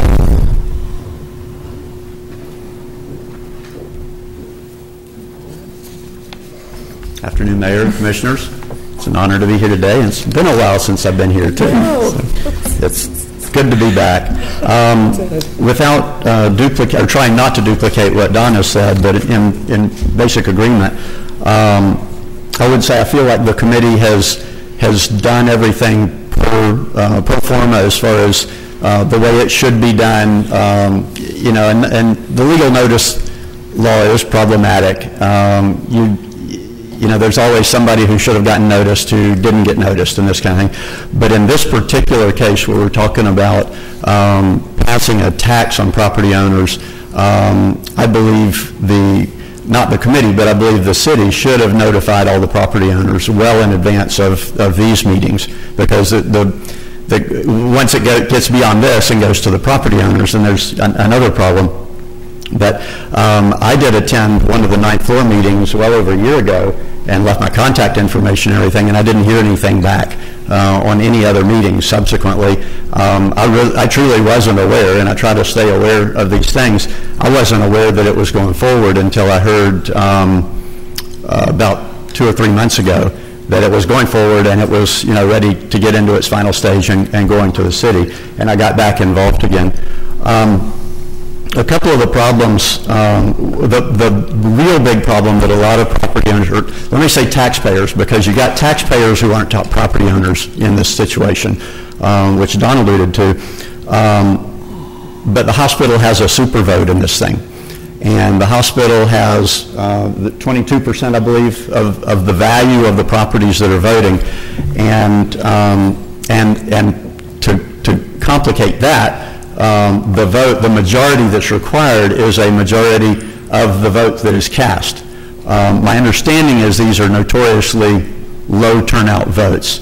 And therefore, if we get a 50% turnout, and I'm pulling that number out of the air because I've no clue, nobody does what will come out, but if we have a 50% turnout, the hospital starts out, if the hospital's for it, the hospital starts out with 44 of the 50 plus 1 votes that it needs. Or if it's opposed, the same thing. The hospital's vote is insurmountable for all the other property owners. And if we could have the map put up on the screen as well, please.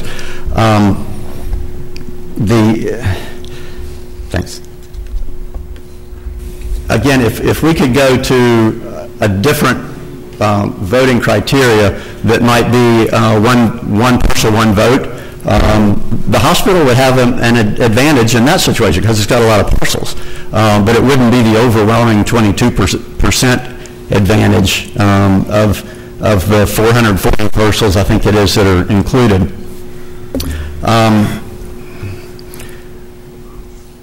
We do need to have, the voter needs to understand what he's voting on. If he is strictly voting on a tax, I'm pretty sure the vote is going to be no. But if he gets a priority list, and I understand there's problems with that too because of where the external funds come from, but there should be some sort of a priority list that's clear that here's what we want to do with this NID. And I will say also some of the ideas that were floated for improvements on Orange Avenue, most overwhelmingly people would be opposed to those as well, particularly the median idea. And that's not been floated by this committee, but it came at a very unfortunate time, and I think that is the type of thing that people would definitely say they don't want to spend their tax money for. And I believe our emergency responders said the same thing. Now on your map, down at the very, very bottom right-hand corner it's Abe Lincoln's beard down there, and the very, very tip of that beard is the office park where my office is. And my office park and the other property owners to the north of us would like to be crafted out of this because we feel like we've been gerrymandered into it, and the map speaks very well to that. We are not impacted. We are a park that doesn't stand future improvement. We're a low-density office park with 20 different office condo owners. We're happy the way we are, and it's not a candidate for any sort of improvement. And we have no problems with our drainage. We like doing business where we are and paying taxes at the level we're paying them, not at a greater level. So I would ask a second consideration to craft away further to the west, and that comes not from me, but from the Key Center South office park owners and several of the other parks owners to the north.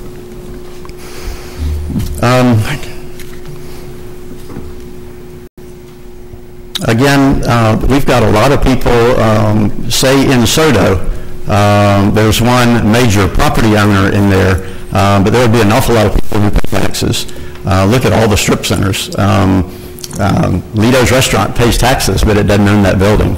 And it would have no vote in this. We should take some time and consider the people that are paying those taxes and see if they shouldn't have a voice in it as well. Any number of the medical office buildings that have multiple tenants in there, that tax is passed through to those people, and they have no vote in that. And they could have an absentee owner who's going to say, I don't care about it, I pass it through anyway, or may just say, I'm for it, I don't care, I pass it through without... That's your time. Thank you very much. But I do request respectfully it takes some more time, and that we do a super education project for the people who live and work in this area. Thank you.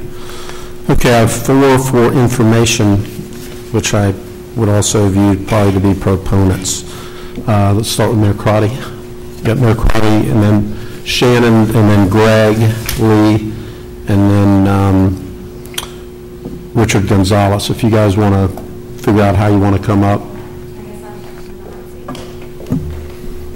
Good afternoon, Mayor, Commissioners. Here wearing my hat as a member of the Downtown South Neighborhood Advisory Council. And I think what we're seeing here today is actually good, and we as council members welcome it. We have had, including my time on the board, which I think was 3 years when it was formed, and we explored over about the 4+ years in the process, numerous public meetings, lots of positive input, and I think as we get closer to referendum time, we're seeing more and more engagement, and that is something that we welcome. I know that Mayor Crotty and some of our other consultants working with us are continuing to meet one-on-one with stakeholders. I know my employer is one and others, and they're taking that extra time to not only do the process, but also the one-on-one interviews. So there's some things that we'll continue to work on, but I wanted to mainly thank you for your support in this process, and know that we are committed to doing this the right way.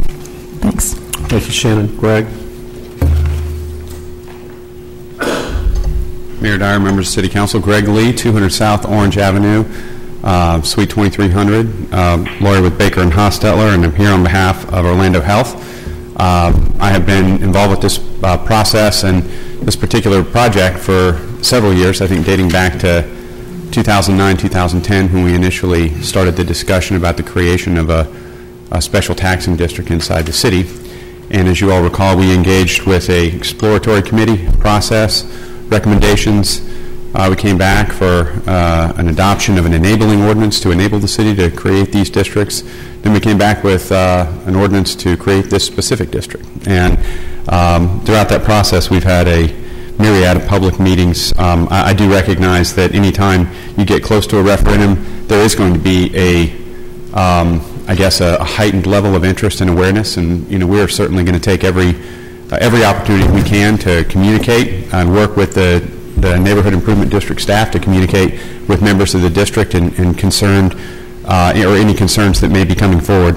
The last 2 meetings have had a greater level of participation than probably the previous 98, and so we are very much trying to see what we can do to communicate. I did want to address a couple of the things that were brought forward, though, here today, if I could, just for clarification. Regarding communication, there's also been, as you know, the Neighborhood Improvement District has engaged a couple of consulting groups to help out with the administration of getting the referendum done, and I think there's something like maybe 350 freeholders in the district. We've reached out to 325 of them directly, or our consultants have, and 38, agreed to meet or wanted further information. So there's not just advertisements and other things. There's actual independent outreach, and we'll continue that. And anybody that Mr. Amman or Mr. Downey wants to provide to us, we'll be happy to sit down with them and reach out and educate them. And if they want to support it, great. If they don't, obviously that's their right.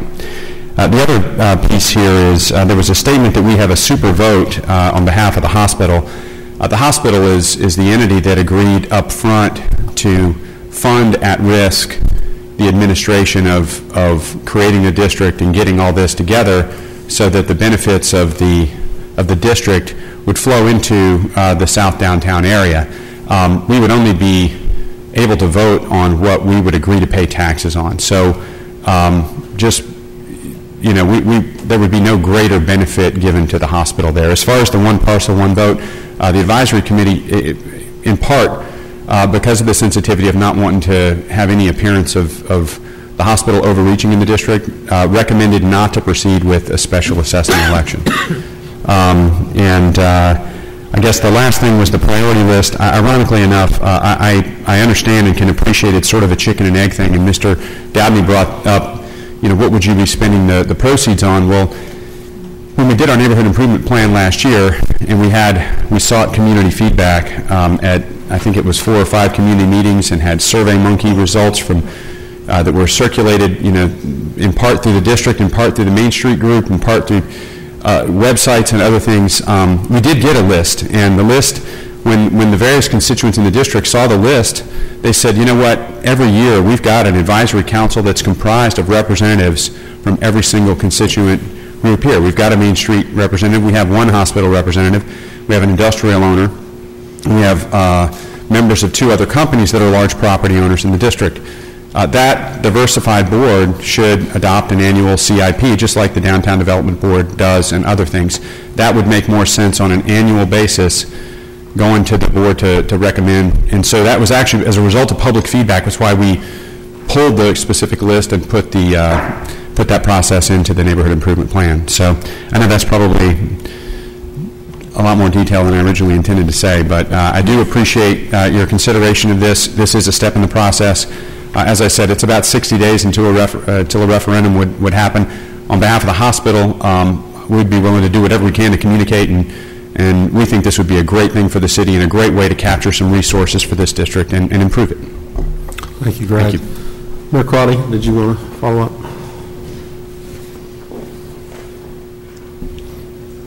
I'll follow up very briefly, first by saying it's great to be with you all today and great to see each and every one of you. Always enjoyed working with you in the past and working with you now. I also want to extend to you real congratulations for the work that your staff has done. They really pitched in. We're Richard Crotty Consulting Group and Consensus Communication working together for the administration and the communication of the referendum itself. And indeed, we have reached out to a lot of folks in that regard, and it is a process. And it's a process, I think, that really lends itself to private property rights, in the sense that people have been asked to weigh in on this, and I can't think of anything more supportive of private property rights than to ask the citizens, would you be willing to place upon yourself an additional cost for improvements to your community? I mean, that's really private property rights right there, letting the people have the final say. The process that you all have, today's not the final decision. For those who say that there hasn't been much information out there, I would call your attention to something that strikes fear in the hearts of most politicians, which is a front-page, top-filled story on the matter. So to say that it hasn't been well communicated, I think is probably not accurate. But I think that when you get down to the detail of the pros and the cons, that's what you have an election for, and that's part of the process. So thank you all for the work that you do, the transparency which has been offered on this particular matter, and we look forward to seeing you in the days ahead. Thank you, Mayor Crotty. Richard Gonzalez.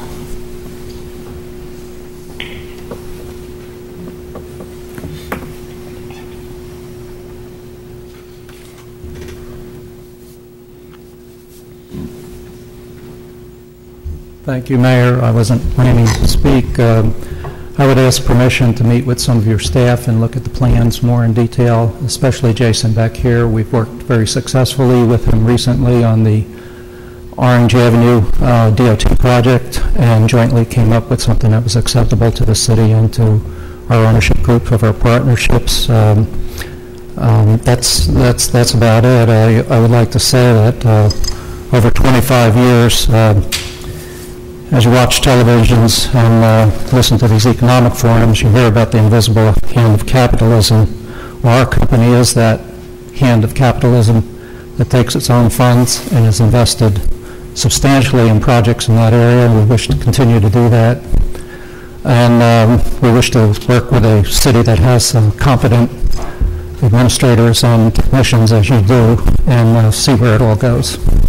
So that's all. So if we have your permission, we'll meet with your staff and learn more about the project, especially myself. I'm an engineer, economist, and other talents. So, Jason, we make sure that before he leaves today, you guys have a meeting date and time. Perfect.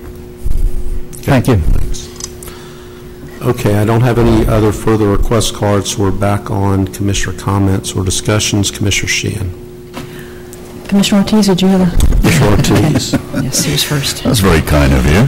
We'll let Commissioner Sheehan close. Thank you. District. Exactly. Well, actually, I was going to congratulate her and congratulate so it goes well, the downtown south, because this is true government, where people do elect what is best for themselves.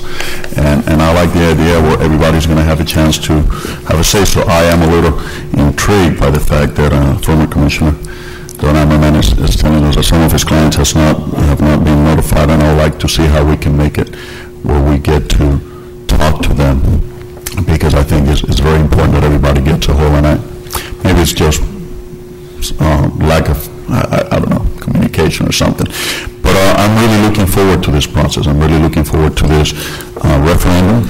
That's something that I have been to Tallahassee looking for other elements to add to the NID, and sadly enough, we have not been able to, but we keep pushing. And I'm really looking intensely to see how this is going to work, because I'm looking to do something similar on a similar corridor eventually.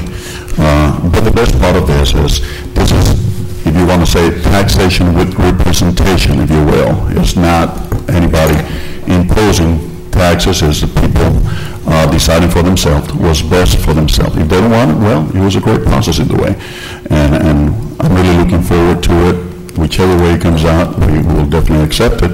But I think it's going to bring us a great opportunity for prosperity in that particular area.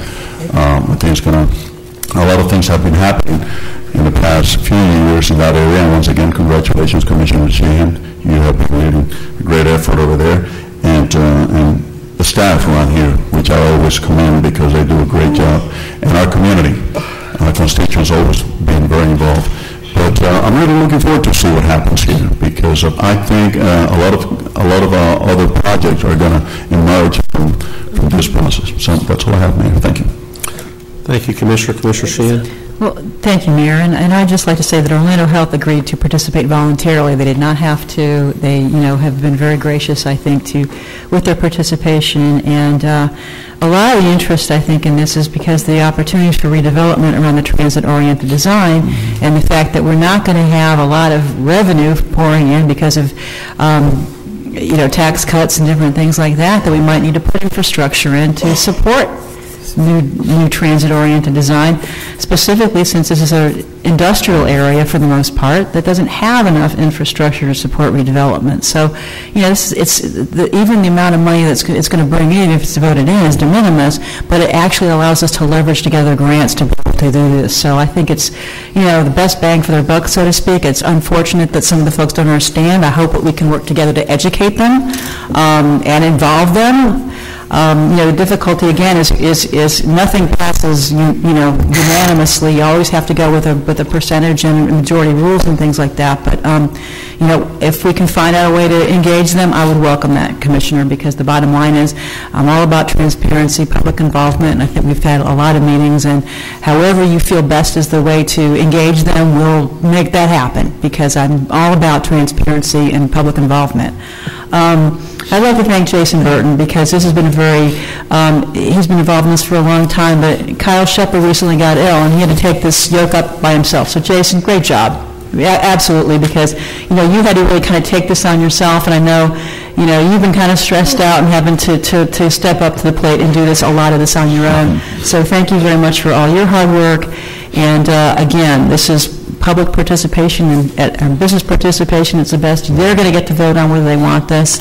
Of course, I hope it passes, because I want to see more good things happening in this district. We have had a lot of really good redevelopment happening in the area, and a lot of good things happening with the downtown South Main Street, and I hope we can continue this level of participation and prosperity that's happened along this area. Redevelopment with SoDo, I think good things are happening in this area, and I'd like to champion more of it. Thank you, Mayor.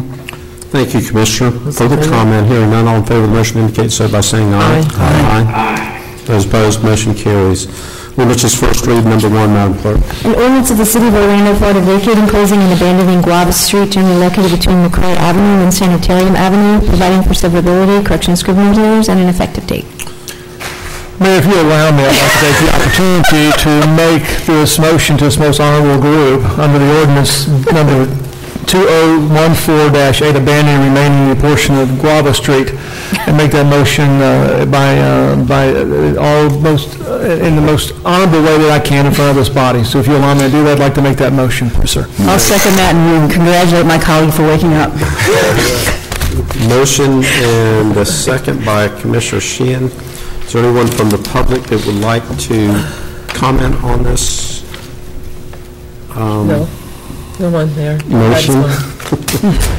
Okay. All in favor of the motion indicate so by saying aye. Aye. So, as opposed, so the motion passes. What do you guys think about renaming Sanitarium Avenue? Sanitarium, where's that? Sanitarium Avenue. Sanitarium. If it was sanitarium, you would understand. Isn't it where the sanitarium? Sanitarium is a good word. It's okay. Who cares? Is that historic in your, I know it's appropriate, but you like that name?